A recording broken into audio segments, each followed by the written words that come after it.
After সার্ভিসের পর ধোয়া হয়েছে কালকে।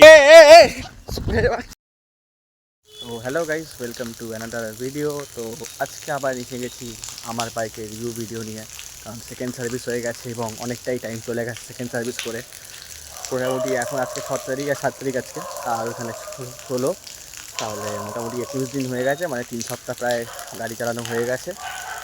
আর মোটামুটি গাড়িটা আমি সার্ভিস করেছিলাম 1900 কিলোমিটারে। তো গাড়িটা আমি দেখাবো, সব বলবো আজকে এই ভিডিওতে। ঠিক আছে, ভিডিও শুরু করি। তো তোমরা দেখতে থাকো অ্যান্ড এনজয় করো। যদি কোনো কোয়েশ্চেন থাকে অবশ্যই তোমরা কমেন্ট বক্সে জানিয়ে দিও, যদি মিস করে যায় কোনো পার্ট। ঠিক আছে, চলো স্টার্ট করা। তো এই দেখো, এটা আফটার সার্ভিসের পর ধোয়া হয়েছে, কালকেই ধুয়েছি। ঠিক আছে, আজকে একটু বৃষ্টি হয়েছিল বলে হালকা হালকা জল পড়েছে, বাইরে রাখা ছিল, তো এগুলোকে একটু ইগনোর করতে হবে।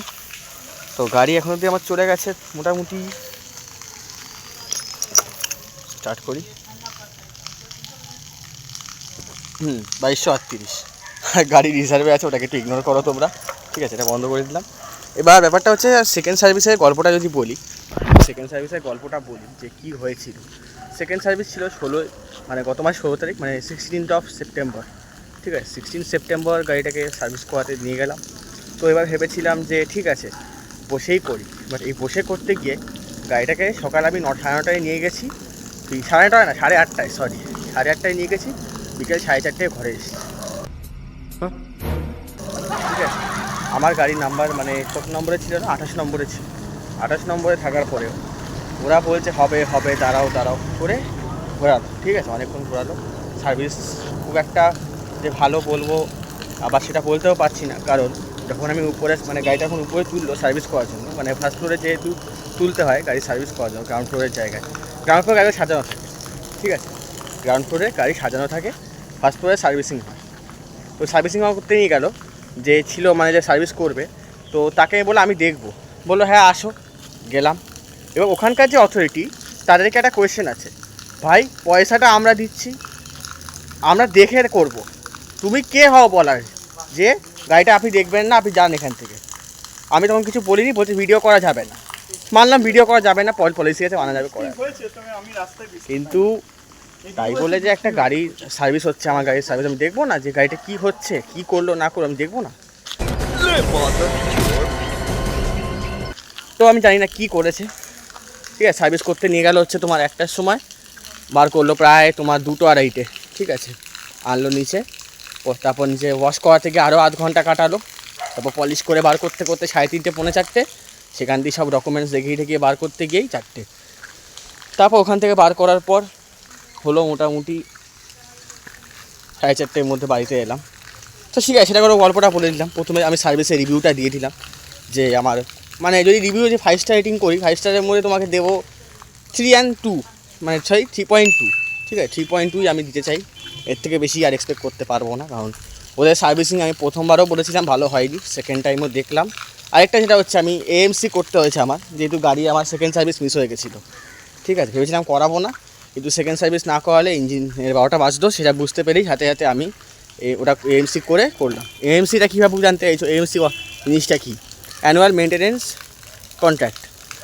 তো এই অ্যানুয়াল মেনটেন্যান্স কন্ট্রাক্টে তোমাদের কি হয়, আমার যেমন থার্ড সার্ভিসটা ফ্রি আছে, তার পরের দোকানের সার্ভিস 840 টাকা করে লাগতো, প্লিজ জিএসটি, ধরুন জিএসটি ছাড়া বলে 840। ঠিক আছে, তো সেটা আমার 840 টাকা শুধু দুটোর জন্য দিলাম, উইদাউট পিটিং জিএসটি, মানে জিএসটি দিয়ে 840 টাকা আমি দুটো সার্ভিসের জন্য স্লট বুক করে নিলাম ফ্রিতে। তো এটা ভালো, এইটা আমি মনে করবো হ্যাঁ ঠিক আছে, এইটার জন্য ইনভেস্টমেন্ট করা পারফেক্ট আছে।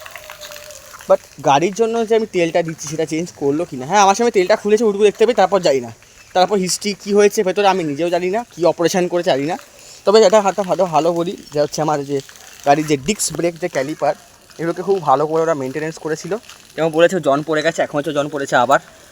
ঠিক আছে, WD-40 এগুলো দিয়ে করতে হবে, পয়সা করতে হবে।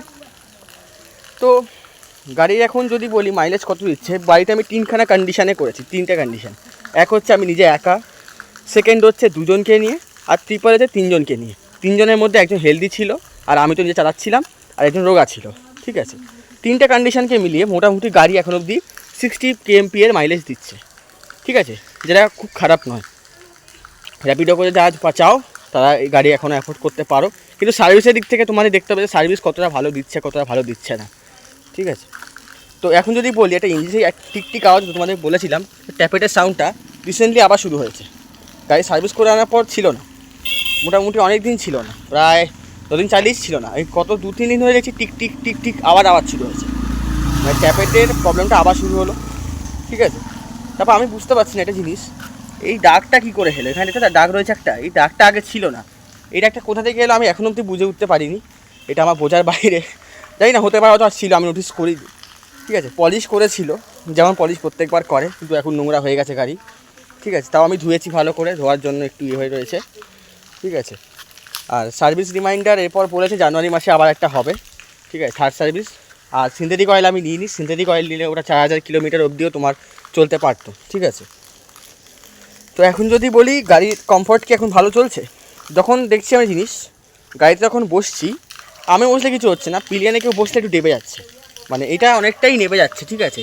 ওই সাসপেনশান থেকে একটু কম্প্রেস হচ্ছে এটা, মানে এটা এখন যেমন নর্মাল আছে এটা একটু কম্প্রেস হয়ে যাচ্ছে। তো এটা কিছু করার নেই, প্রত্যেকটা গাড়িরই সমস্যা এটা, এটাকে তো আর কী করতে পারি। আমার তো সকাল লিক করেনি, সকাল লিক করে গাড়িতে বসলে গাড়ি অ্যাক্সিডেন্ট হয়ে যেত। আর যেটা একটা প্রবলেম হয়েছিল সেটা হচ্ছে আমার এই গিয়ারের প্রবলেম। এই যে গিয়ারে আমি কি করি, এই যে ফার্স্ট গিয়ার দিলাম, এই যে ফার্স্ট গিয়ার দিলাম, এই দাদা সেকেন্ড গিয়ার, দাদা গাড়ি চালু করি, দেখলে বুঝতে পারবো। নিউট্রাল আছে, হয় না, ঠিক আছে, এটাকে বসেই করতে হবে। সাপোজ আমি স্ট্যান্ডটা তুলে দিলাম, ঠিক আছে। এবার আমি তাও নিচ্ছে না, এই যে 1 নম্বর নিল, পিছনে করার পর 1 নম্বর নিল, ঠিক আছে। এবার যদি আমি 2 করলাম, 3 করলাম, 4 করতে গিয়ে দেখো কী হয়ে গেল। এবার তুমি বলতো গাড়িটা এখন আইডিয়াল অবস্থাতেও হচ্ছে না, এটা রানিং অবস্থাতেও হচ্ছে, এই প্রবলেমটা রানিং অবস্থাতেও হচ্ছে। যেটা ওরা বললো তুমি গাড়ির টাইমিংয়ে করো, টাইমে কী করো, গিয়ারটাকে শিফট করো। মিনস যেমন আমি কত করি, 7-এ আমি ফার্স্ট গিয়ার করি, মানে ফার্স্ট গিয়ার থেকে 7-এ গিয়ে সেকেন্ড গিয়ার শিফট করি, চাবিগুলো শুধু আটকে যায়। যেটা করি সেটা হচ্ছে কি, আমি যখন গিয়ার শিফট করি ফার্স্টে, কী করছিস তুই, হোয়াট কী করছে দেখো, ভিডিও করার সময় মুখের সামনে এইসব দেখতে হচ্ছে। একটা এসে এখানে মানে মুতে দিচ্ছিলো, আর একটা এখানে মুখের সাথে হাঁকছে, মানে কী বলবো, লজ্জাও করে না, ডাকছি এই হ্যাঁ এখান থেকে, ইস ছি यार, মুড খারাপ করে দাও, সত্যি বলছে, মুড খারাপ হয়ে গেল।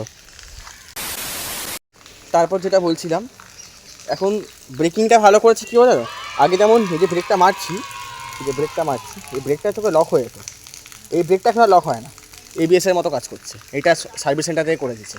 আমাকে বলেছিল যে পায়ের ব্রেকটা মারবে, পায়ের ব্রেকটা ভালো টাইট করেছে, আর এটাকে সাথে হচ্ছে সে হালকা অ্যাপ্লাই করবে, যদি খুব জোরে থাকো তাহলে খুব এবিএসে পুরো কাজ করবে।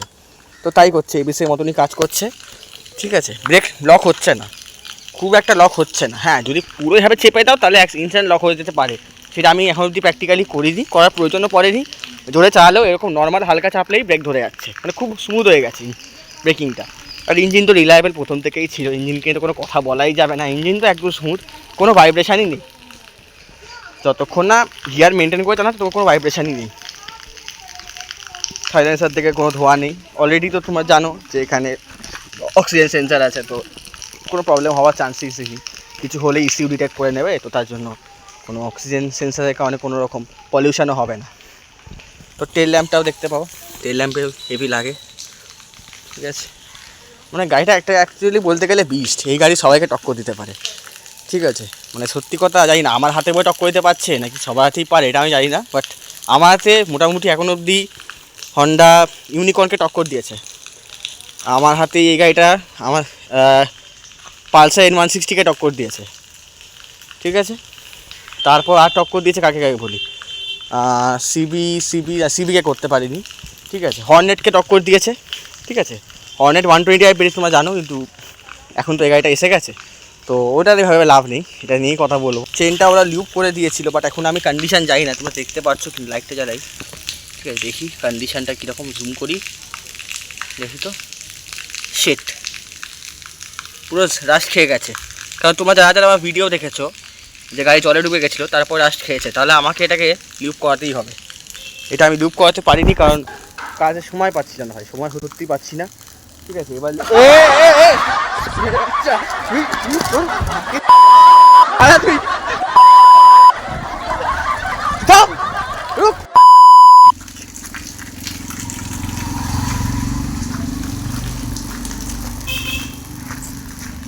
ভিডিও করতে পারছি না শান্তিতে, কি ভিডিও বানাবো, পুঁতে দিয়ে চলে গেল।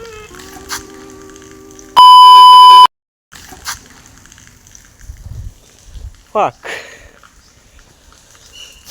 আচ্ছা আজকে আর ভিডিও বানাবো না, যা বানিয়েছি। যদি কোনো প্রশ্ন থাকে প্রশ্নের কমেন্টে বলো, আবার ভিডিও এনে তাতে আবার পার্ট 2 করে উত্তর দিয়ে দেবো। আর ভালো লাগছে না, ঠিক আছে? এই কুকুরগুলো আজকে আমার মুড খারাপ করে দিল। চলো তাহলে আজকে ভিডিওটা এই পর্যন্তই রাখছি, ঠিক আছে? পরে আরও কিছু বলার ছিল, সেটা পরে বলবো। আজকে এখানেই রাখলাম। তো ভালো লাগলে লাইক শেয়ার অ্যান্ড সাবস্ক্রাইব করে দিও। এটা মানে উল্টো পাল্টা কিছু, সরি, মানে বাটনটাকে মেরে দিও, সাবস্ক্রাইবটা মেরে দিও, ঠিক আছে? It's free. তো দেখা হবে আমার বাইকের সাথে, আমার সাথে আবার একটা ভালো ভিডিও নিয়ে। তো stay tune, have a good day, bye bye.